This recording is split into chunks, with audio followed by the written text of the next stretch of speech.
ಸತೀಶ್ ಅಣ್ಣ ಅಂತಂದ್ರೆ ಅಣ್ಣ ನಮ್ ಸಮಾಜ ನೀನು ಜಡಗಣ ಬಾಲಣ್ಣ ಇದ್ದಂಗೆ.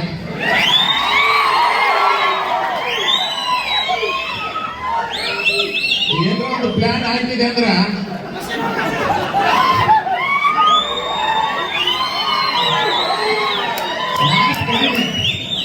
ಸ್ವಲ್ಪ ಮಾತು ಕಡಿಮೆ, ಪ್ಲಾನ್ ಆಗ್ತಿದೆ ಅಂದ್ರೆ ಕರೆಕ್ಟ್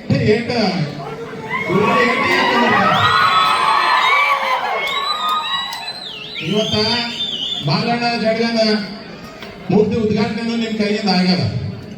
ಅವರು ಶಸ್ತ್ರ ಅವ್ರು ಸರೆಂಡರ್ ಮಾಡಲಿಲ್ಲ.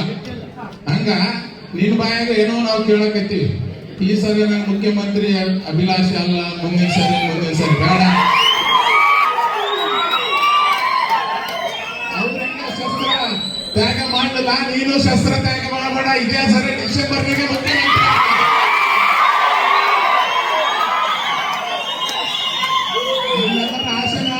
ಡಿಸೆಂಬರ್ ಹಾಗಂತೇಳಿ ಅದು ಆಗ್ಲಿ. ಮುಂದಿನ ಸಿಎಂ ಸತೀಶ್ ಅಣ್ಣ ಆಗ್ಲಿ. ಯಾಕಂದ್ರೆ ನಾವು ನಿಮ್ ರಕ್ತ ನೆನ್ಸ್ಕೊಂಡು ಬಿಟ್ಟಿದ್ದೀವಿ. ನಾವು ಅಗ್ರ ಬ್ಯಾಂಡ್ರಲ್ಲ ಸುಲ್ಪುರದವರು. ಬ್ರಿಟಿಷರು ಬಿಟ್ಟಿಲ್ಲ, ಅವರಿಗೆ ಬಿಟ್ಟಿಲ್ಲ, ಆ ವಂಶದಿಂದ ಬಂದವರಿದ್ದೀವಿ.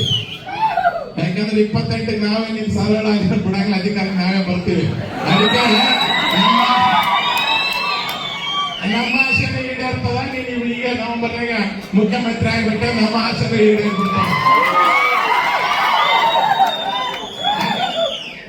ಯಾಕಂದ್ರೆ ಹಿಂದುಳಿದ ವರ್ಗದವರು, ನಾವೇನ್ ದಲಿತರು ಅಂತೀವಿ, ನಾವೇನ್ SC ST ಅಂತೀವಿ, ಆ ಸಮಾಜದವ್ರು ಮುಖ್ಯಮಂತ್ರಿ ಆದಾಗ ಮಾತ್ರ ನಮ್ಮ ಜನಾಂಗಗಳಿಗೆ ಒಳ್ಳೇದಾಗಕ್ಕೆ ಅನುಕೂಲ ಆಗ್ತದೆ, ಏಳಿಗೆಯಾಗಕ್ಕೆ ಅನುಕೂಲ ಆಗ್ತದೆ.